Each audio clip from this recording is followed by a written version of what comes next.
The throne room smelled like copper and ozone. I knelt on polished obsidian, my knees already aching, while 7-foot-tall guards in crystalline armor surrounded me.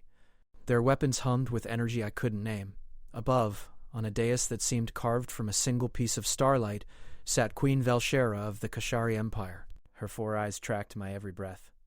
"Daniel Reeves," she said, her voice like wind through metal, "you will honor your oath." My heart hammered. I don't understand what— "Silence!" A guard's weapon rose an inch. I shut my mouth. The queen descended.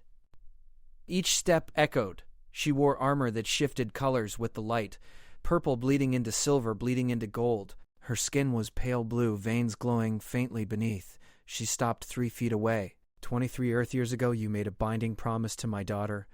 You said you would marry her. The Kashari do not forget. The Kashari do not forgive broken vows. My mind raced backward 23 years. I would have been 7. Where was I at 7? Colorado. The foster home near the mountains. The one with the big backyard where— oh God, Sarah, I whispered. The queen's expression didn't change, but something flickered in her eyes. She called herself Sarah among your kind. Her true name is Velsaria, Crown Princess of Kashari, heir to 17 star systems and guardian of the Void Gates. Sarah, little Sarah with the 2 big eyes and the way she never blinked quite right. Sarah who said her parents were scientists. Sarah who moved away after 6 months and I never saw her again. We were kids, I said carefully. We were playing. You said, when we grow up, I'll marry you for real? She accepted. By our law, witnessed by the stars themselves, this constitutes a formal betrothal. You can't be serious. The temperature dropped. Frost formed on my breath. My daughter has refused 17 suitors, the queen said. Princes, warriors, scholars who've reshaped reality itself. She says she has promised to a human named Daniel Reeves. She says you are the only one who ever saw her as simply Sarah. Her voice softened, just barely. She is dying. What? The Kashari bonding is not like human marriage. When we choose completely. Mind, body, soul. Saria chose you when she was a child, before she understood what it meant. Now, as she reaches maturity, her biology demands the bond be completed, or the queen's composure cracked just for a second, or her body will consume itself. I tried to stand. A guard shoved me down. If I refuse, then my daughter dies, and I will personally ensure Earth becomes a monument to what happens when humans break faith with the Kashari. My throat closed. You destroy a planet because— I would shatter galaxies. The queen's 4 eyes blazed. I would tear apart the fabric of space. I would make the universe itself scream. She is my daughter, my only child, the brightest star in my sky. Her hands trembled. Do you have children, Daniel Reeves? No. Then you cannot understand. But perhaps you remember what it was to be one, to be small and scared and desperate for someone to see you as more than a burden? A foster home, my 4th in 3 years. Nobody wanted the quiet kid with nightmares. Then Sarah arrived, even quieter, even stranger. We found each other in the way lost things do. I remember, I said. She speaks of you often, the boy who shared his lunch when others mocked her. Who sat with her when she cried for a home she couldn't describe? Who made crowns from dandelions and promised forever? The queen knelt, bringing those alien eyes level with mine. I am begging you. Forget that I am a queen. Know only that I am a mother watching her child fade. Even they couldn't watch their queen abase herself. If I agree, I said slowly, what happens? You will be bonded to Soraya. Your lives will intertwine. What she feels, you will feel. Her joys, her sorrows, her very existence will echo in your soul. You will never be alone again. Never be separate until one of you dies, and then— She paused. And then the other follows within hours. That's insane. That is love by our understanding. I don't love her. I barely remember her. She has always known. But the heart chooses what it chooses, and biology cares nothing for logic. The queen stood. You have 1 hour to decide. My ship's medical bay has her in stasis, but she fades even there. If you refuse, I will honor her final wish. She asked that Earth be spared, that you be allowed to live your life." Her voice hardened. "I will not honor that wish. I will burn your world and make you watch, then drag you through the ashes until you beg for death." She turned away. "May I see her?" The words escaped before I could think. The Queen stopped. "Yes." They led me through corridors of impossible geometry, metal that sang when touched, windows showing stars I'd never seen. Other Kashari stared as I passed, some with contempt, others with pity. The medical bay glowed soft white. In the center, suspended in light, floated Sarah. She'd grown, obviously, but her face still held that same quiet sadness. She looked human enough. 2 eyes instead of 4, skin less blue, more olive. The disguise she'd worn as a child made permanent. She modified herself, the Queen said behind me. Underwent years of painful restructuring so she could live among humans. So she could find you again. When she finally worked up the courage to search, she discovered you'd moved 17 times. Always running, always hiding from something. Foster care, I muttered. Then the military. Then I just kept moving. She never stopped looking. I stepped closer. Sarah's chest rose and fell too slowly. Machines hummed around her, fighting a battle they were losing. "Hey, Sarah," I whispered. "It's Danny, remember? You used to say I talked too much. Said humans were loud." I laughed, but it came out wrong. You were right. 4 of them now, in her true face. But still somehow Sarah's eyes, warm and deep and impossibly sad. "Danny?" Her voice came through a speaker. Too weak to speak. "Yeah, it's me. I'm sorry." A tear rolled sideways in the zero-gravity field. "I never meant—" "I know." Sarah's hand moved an inch toward me. The gesture cost her. I saw pain flicker across her face. I thought about being 7, alone, scared. Sarah finding me behind the garage where I hid when the nightmares got bad. She'd never asked questions, just sat with me until I could breathe again. And once, only once, I'd said, if we were older, I'd marry you. Then nobody could split us up. Promise? I'd twisted grass into a ring. Promise. I looked at the Queen. If I do this and it doesn't work, if I'm not compatible or whatever, sometimes that is all we can ask. Okay, for Sarah. Not because of threats. Not because of planets or empires. I looked back at the girl in the light. Because once, a long time ago, I made a promise to a friend. The Queen's rigid posture softened. Thank you. Doctors swarmed. They spoke in languages that hurt my ears, hooked me to machines I didn't understand. The Queen explained the process, but I barely heard. Something about neural bonding, genetic harmonization, merging of life forces. It sounded like dying. Will it hurt? I asked. A doctor with 6 arms answered in accented English. Tremendously. Great. They lowered Sarah from her suspension field, brought her to a table, brought me to another table beside hers. They aligned us perfectly, hand to hand. Her skin was cold. Danny. She turned her head, all 4 eyes focused on me. You don't have to say heroic here. She laughed, then coughed. Blood flecked her lips. The Queen gripped her daughter's other hand. Be strong, little star. I'm scared, Sarah whispered. Me too, I said. The lead doctor positioned a device above our joined hands. It looked like a ring of light, spinning faster and faster. This will either bind you or kill you both. Are you certain? I thought about all the times I'd run, all the places I'd left, all the connections I'd severed because staying meant getting hurt. I thought about 7-year-old me, desperate to find something permanent in a world that kept changing. Do it, I said. The device activated. Light poured into our hands, into our arms, racing up toward our hearts. It felt like being unmade and remade simultaneously, like every nerve catching fire. I screamed. Sarah screamed. Our voices merged into one sound. Then everything went white. I woke to silence. No, not silence. A heartbeat. But it wasn't mine. It was Sarah's. I could feel it, distinct from my own, beating a counter rhythm in my chest. I opened my eyes. Sarah lay beside me, awake, staring. It worked, she breathed. I felt her relief like my own emotion. Her joy, her fear, her love. Oh, God, so much love it nearly crushed me. But also her guilt. her shame at forcing this choice. "I can feel you," I said. "I can feel you too." Tears streamed down her face. "I'm sorry. I'm so sorry. I never wanted—" "Stop." I squeezed her hand. "Still connected. We'll figure this out." The Queen stood over us, and for the first time, she smiled. "You saved her.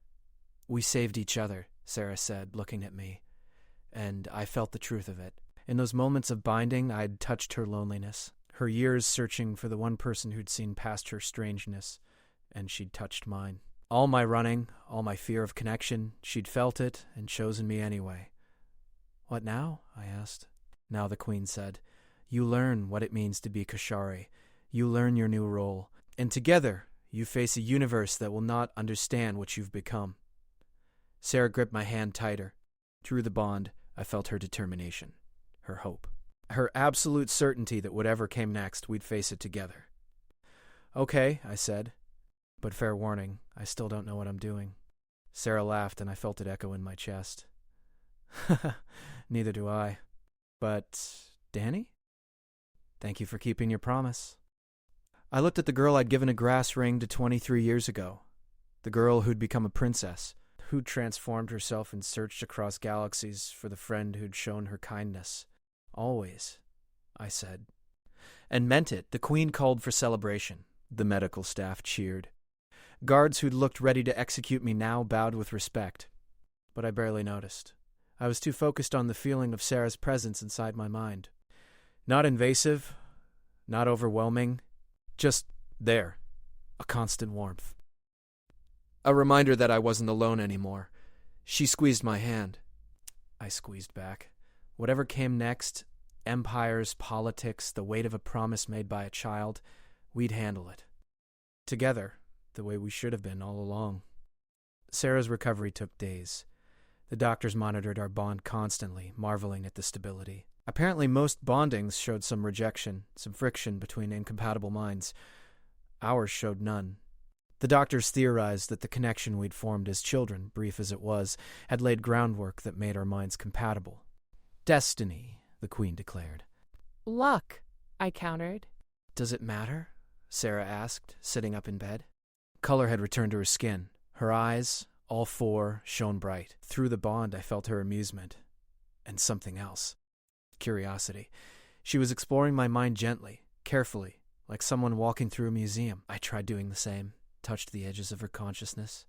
Felt vast spaces I didn't understand, concepts my human brain couldn't process, but also simple things. Her favorite color, the purple of nebulas. Her fear of small spaces. Her love of music. "This is so weird," I muttered. "You get used to it." She stood, wobbled, grabbed my arm. The touch sent a cascade of sensation through both of us. We gasped simultaneously. "Careful," the Queen warned. "The bond is new. Physical contact intensifies everything." Sarah pulled away, but slowly. I felt her reluctance mirrored in myself. The Queen watched us with an expression I couldn't read. "You should rest, both of you. Tomorrow the court will demand to meet the human who bonded with the crown princess. Brittle politics, my favorite." The Queen's lips twitched. "You will need to learn our customs, our laws, our language. How long do we have? 3 days before the formal presentation. 3 days to learn an entire alien culture. Sure, no problem."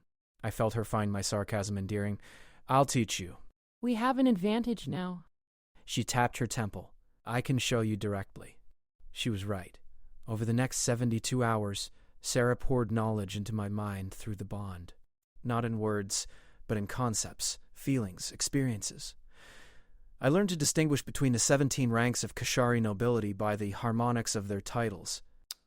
Learned that direct eye contact was a challenge unless you closed your outer eyes. Learned that the Kashari measured time in stellar cycles and viewed linear aging as a curious human quirk. In return, she pulled memories from me. Saw Earth through my eyes. Tasted coffee for the first time through my recollection. Felt the rain on skin, the sound of wind through trees, the smell of fresh bread. "Your world is beautiful," she said on the third night. We sat in her quarters, now our quarters, a suite of rooms that defied physics, windows showing 3 different star systems simultaneously. It's got its moments. I want to go back, see it with you. Show you the places I remember. The foster home's probably torn down by now. Then we'll find new places. Her desire to bridge the gap between our worlds. The court's going to hate me. Probably. She smiled. But they'll respect the bond. They have to. It's sacred. What if I mess up tomorrow? Then we mess up together. The presentation began at dawn, or whatever passed for dawn on the Kashari homeworld. The throne room filled with nobility, warriors, advisors, all in armor that made them look like living art. They stared at me with varying degrees of disgust, curiosity, and contempt. I wore formal Kashari clothing that Sarah had chosen. It felt like wearing liquid metal. Uncomfortable but striking. Sarah stood beside me in full regalia. Crown Princess Velsaria, heir to the Empire. She looked nothing like the little girl I'd known. She looked like power incarnate, but I felt her nervousness through the bond. Her fear that her people would reject me, reject us. The Queen began the ceremony, spoke in a high tongue, words that resonated in my chest. Sarah translated mentally, feeding me understanding. Today we witnessed the impossible. The bonding of species, human and Kashari, united by choice made in innocence and honored in maturity. Let all present acknowledge Daniel Reeves as consort select to the Crown Princess, not all approving. A massive warrior stepped forward. 7.5 feet tall, armor adorned with medals I didn't recognize. I challenged the validity of this bond. I felt her anger spike. On what grounds, General Crash? The Queen asked, voice cold. The human is unproven, weak. He has no titles, no achievements, no worth beyond a child's promise. Our princess deserves better. The crowd stirred. Some nodded agreement. I felt Sarah about to explode, felt her rage at them dismissing me. I squeezed her hand gently. Let me, I subvocalized, using the technique she'd taught me. She hesitated, then nodded. I stepped forward. Every eye tracked me. You're right. Surprise flashed across Kresh's face. I have no titles, no achievements by your standards. I'm a human who spent most of his life running from connection, not building empires. I met Kresh's eyes, remembering to keep my outer eyes, the ones I didn't have, metaphorically closed. A sign of respect, not challenge. But I kept a promise. For 23 years, Sarah searched for me. She could have chosen anyone. Any of those 17 suitors, princes and warriors and scholars, but she chose the memory of a friend who saw her as a person, not a princess. I turned to address the crowd. Maybe that makes me unworthy. Maybe you're right to question this. But the bond is real, and I will spend every day proving that I can stand beside her. Not because I'm strong enough, but because we're stronger together. Silence. Then Sarah spoke. Danny doesn't understand our ways. Not yet. But he understands loyalty. Honor. Sacrifice. He chose a bond that could have killed him to save someone he barely remembered. How many of you would do the same? More silence. Kresh studied me. Then slowly he bowed. I withdraw my challenge. If the princess believes in you, that is enough. Not all, but enough. The Queen nodded approvingly. The presentation is concluded. The bond is recognized. Daniel Reeves is consort select, with all rights and responsibilities therein. The crowd dispersed. Sarah sagged against me, relief flooding the bond. You did well. I have no idea what I'm doing, but we'll figure it out. That night in our quarters, Sarah showed me something she'd been hiding. A small box, carefully preserved. Inside, a grass ring, now brown and brittle with age. You kept it, I whispered. It was all I had. When my parents pulled me away, when they said we could never go back, when they finally told me the truth about who we were, she closed the box gently. This reminded me that somewhere, someone had promised forever. Years of loneliness, of being groomed for leadership while mourning the loss of the only real friend she'd ever had. I'm here now, I said. Are you angry? About all this, I considered, felt my own emotions and hers intertwined. No. Terrified, confused, completely out of my depth, but not angry. You could have said no and let you die? Sarah, I ran from a lot of things in my life, but I'm done running. She kissed me, tentative. The bond exploded with sensation, her feelings and mine amplifying each other until I couldn't tell where I ended and she began. We broke apart, breathless. Wow, she managed. Yeah, the bond, it's going to make everything more intense. I noticed. She laughed. I felt her joy, bright and clean. I love you. I think I've loved you since I was 6 years old and you shared your sandwich.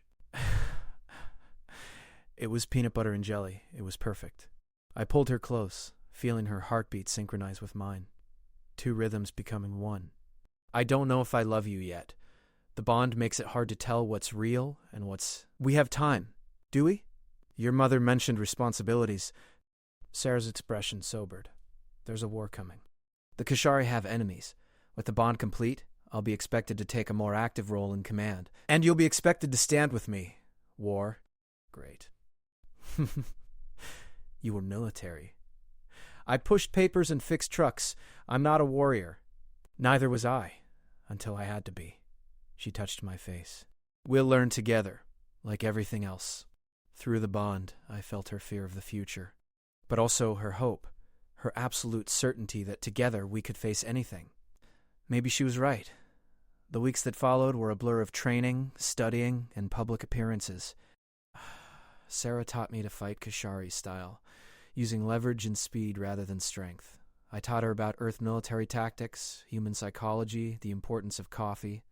The bond deepened. We learned to communicate wordlessly, to share skills and knowledge. When Sarah practiced diplomacy, I absorbed the nuances through our connection. When I studied engineering, she gained understanding of human technology.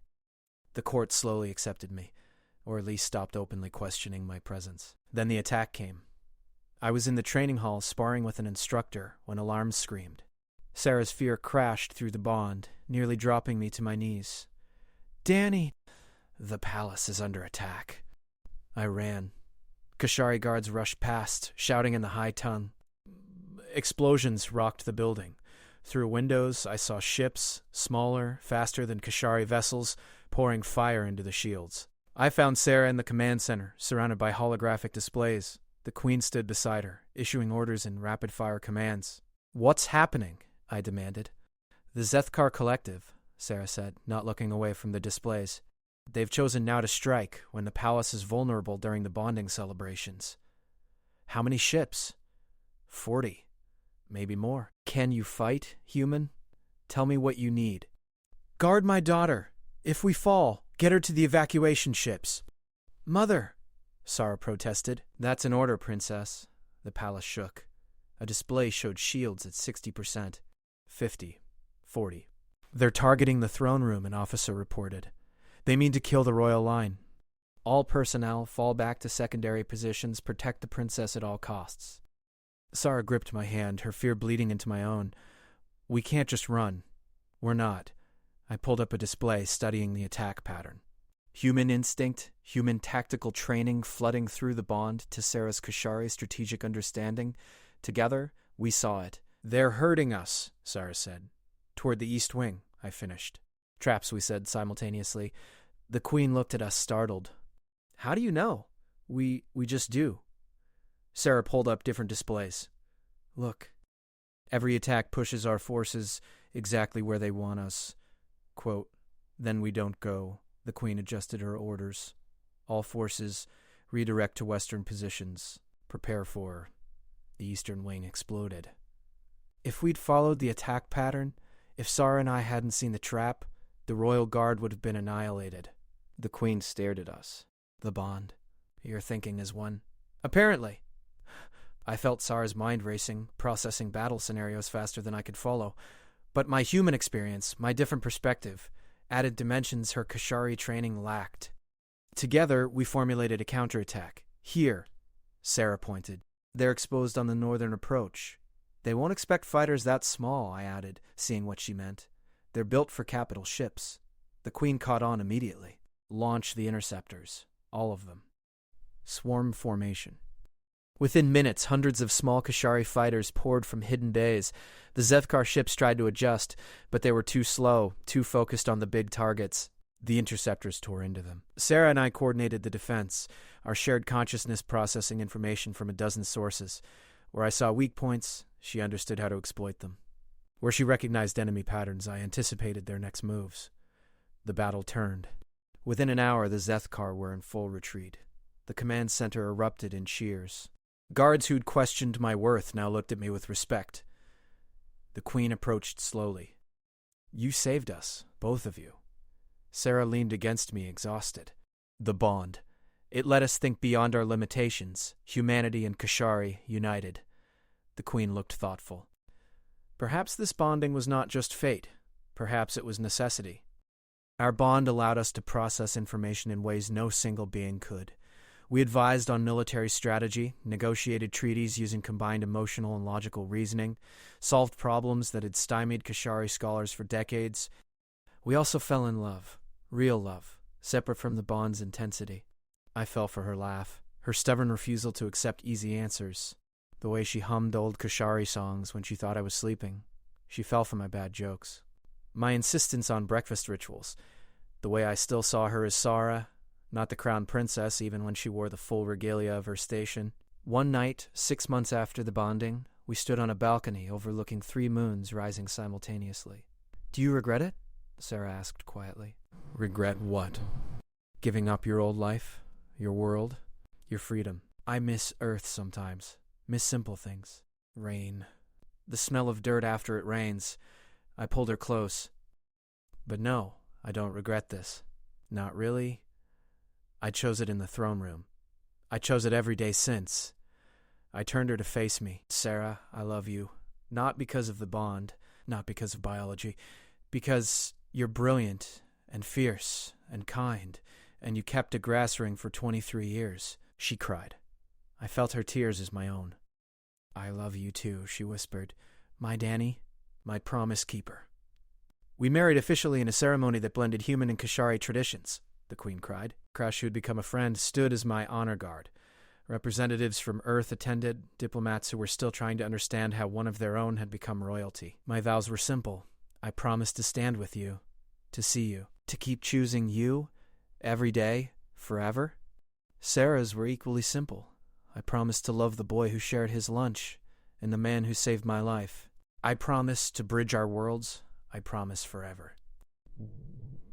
We sealed the vows with a kiss that sent ripples through the bond, making every Kashari present gasp.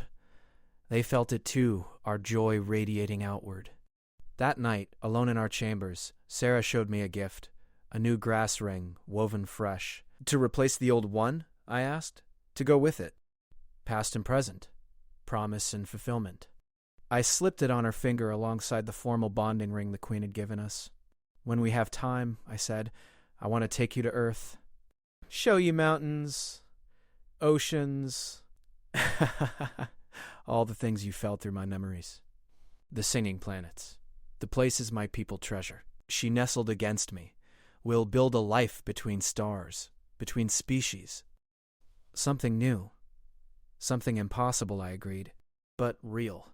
Through the bond, I felt her contentment, her absolute certainty that despite everything, the danger, the politics, the weight of empires, we were exactly where we belonged. Together. 2 souls who'd promised forever as children, and somehow, impossibly, made it true. Thank you, Sarah said softly, for keeping a promise you could have forgotten. I kissed her forehead. Outside, 3 moons painted the sky in silver light. Inside, 2 hearts beat as one, human and Kashari bound by choice and biology, and something far stronger. Love, real, earned, chosen love. And it was enough.